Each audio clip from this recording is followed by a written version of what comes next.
you're working with symbolic modelling, with Penny Tompkins and James Lawley's model of David Grove's work, you're looking to get your client into a light hypnagogic trance, into their symbolic world.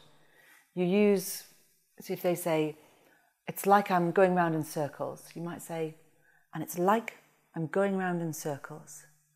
And when going round, is there anything else about going round in circles like that?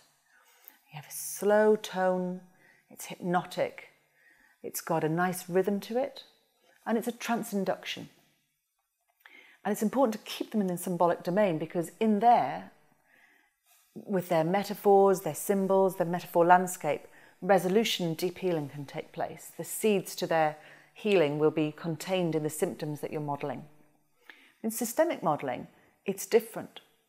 You don't want people dropping down into the unconscious, because if they go right into their unconscious, it might not be appropriate for a business or an educational setting, but B, that's not where they're going to spend their time when you're not there.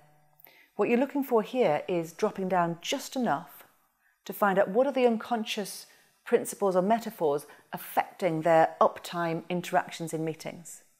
So that's why in a group you keep your tone much lighter, more conversational, but also that's why you only ask 2 or 3 questions to each person.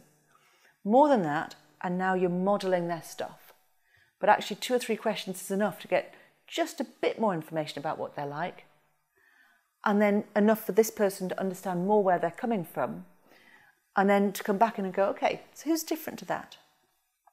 So this is why it's important that you use conversational tone, 2 or 3 questions per person, that you don't go too far into any of their stuff, and that you keep moving around the group and then going from, so when you work at your best like that, you work at your best like that, you work at your best like that, what needs to happen when there's discrepancies between metaphors? What needs to happen? And bring that back into what are they actually going to do now that they know that about each other? What are they going to do about it?